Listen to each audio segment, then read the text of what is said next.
अमर की एक कपड़े की दुकान थी। शहर के सबसे महंगे बाजार में उसकी दुकान पर हमेशा भीड़ लगी रहती थी।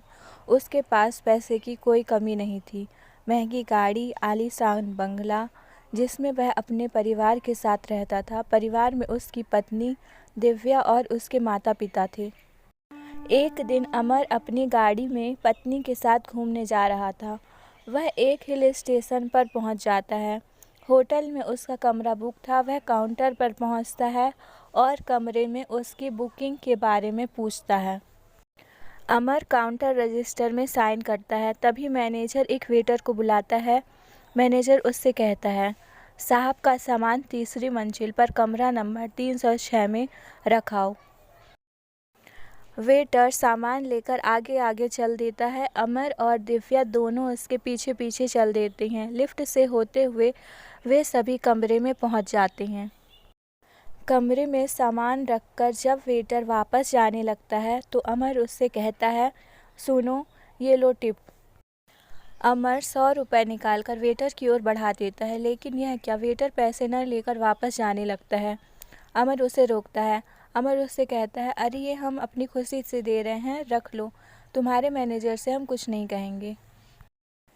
वेटर चुपचाप पैसे अपनी जेब में रख लेता है। तभी अमर उसे रोकता है। अमर कहता है, तुम राकेश हो ना? वेटर ने कुछ नहीं बोला, चुपचाप वहाँ से चला गया।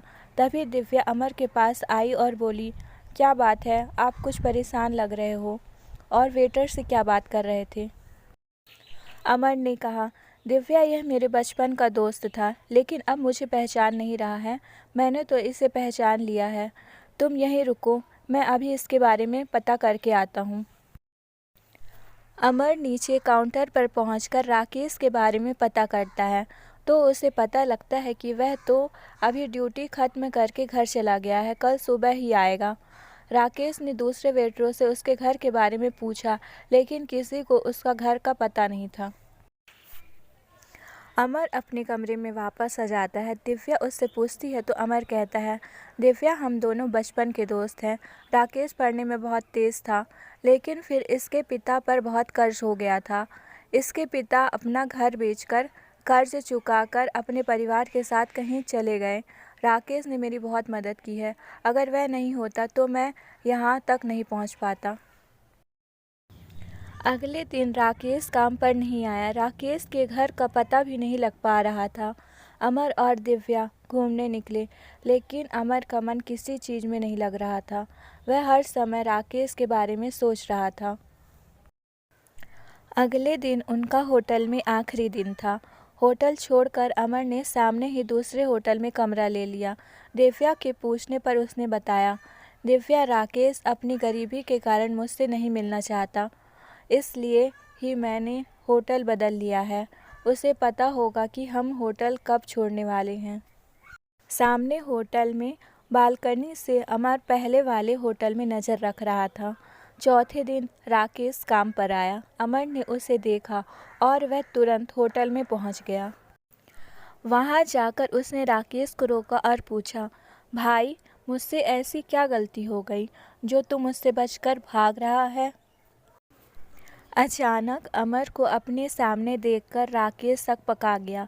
फिर वह संभल कर बोला, ऐसी बात नहीं है भाई, तुम कहाँ और मैं कहाँ, अब तुम्हारा और मेरा कहाँ मेल है? अमर ने कहा, मुझे कुछ नहीं पता, मुझे अपने घर लेकर चल। अमर के बहुत जिद करने पर राकेश ने अपने मैनेजर से बात की और अमर को लेकर अपने घर पर पहुंच गया। घर क्या, एक छोटी सी झोपड़ी सी थी। उसमें उसकी मम्मी और उसकी पत्नी थी, जो कि फटे हुए कपड़े पहने थी। पास ही में एक बच्चा खेल रहा था। राकेश को देखकर उसकी पत्नी बोली, अरे, आप आज भी वापस आ गए? क्या वो आपके दोस्त अभी वही हैं जिनसे आप बचने की कोशिश कर रहे थे? अमर पीछे ही खड़ा था। वह बोला, भाभी जी, मैं ही वो दोस्त हूँ जिससे यह बच रहा था। क्या मैं इतना घटिया इंसान हूँ? क्यों माँ जी, अपने भोला बेटे को भूल गईं? राकेश की बूढ़ी माँ ने चश्मा लगाकर ध्यान से देखा तो उनकी आंखों से आंसू निकल आए। अरे बेटा, मैं और राकेश तुझे हमेशा याद करते हैं। कभी कभी अखबार में तेरी दुकान का इश्तेहार छपता है, उसमें तेरी फ़ोटो देखकर ये तुझे बहुत याद करता है। अमर ने कहा, अरे तुम लोग इतनी परेशानी में हो, क्यों भाई, तुम मुझसे मिलने क्यों नहीं आया? राकेश ने अपने आंसू पोंछते हुए कहा, भाई मुझे लगा तुम मुझ गरीब को पहचानेगा या नहीं। वहाँ कहीं तूने मेरी बेइज्जती कर दी तो मेरा जीना मुश्किल हो जाएगा। तभी राकेश की पत्नी बोली, भैया इनकी कोई गलती नहीं है, आप ही देखो हम किस हाल में हैं। ऐसे में तो अपने भी मुंह मोड़ लेते हैं।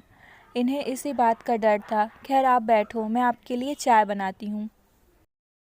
अमर बोला, चल अपना सामान बांध ले, मेरे साथ चल। दोनों भाई मिलकर दुकान चलाएंगे। मेरी 3 दुकानें हैं जो मुझसे नहीं संभल रही हैं। राकेश ने कहा, नहीं भाई मैं ठीक हूँ, तुझे मैं आज भी याद हूँ, यही बहुत है। अमर ने उसे डांटते हुए कहा, तेरा तो मुझे नहीं पता, लेकिन अपनी माँ और भाभी को मैं इस हाल में नहीं देख सकता। मैं इन्हें ले जा रहा हूँ, तेरा मन हो तो आ जाना। राकेश मना करता रहा लेकिन अमर नहीं माना। वह बोला, जानता है तूने बचपन में मेरी कितनी मदद की है। मैं कितना गरीब था, मेरे पास किताबें खरीदने के लिए पैसे नहीं होते थे। तूने मुझे अपनी किताबें दी और स्कूल में इसी बात पर तेरी कितनी पिटाई होती थी।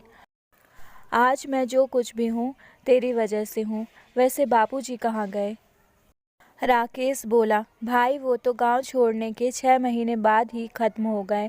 उन्हें लग रहा था उनकी वजह से उनका परिवार मुसीबत में है, तब से हम ऐसे ही गुजर बसर कर रहे हैं।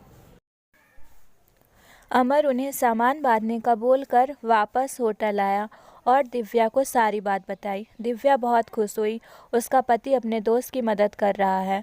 दोनों ने जाकर राकेश का सामान ट्रक में चढ़वाया और उन्हें अपने घर ले आए।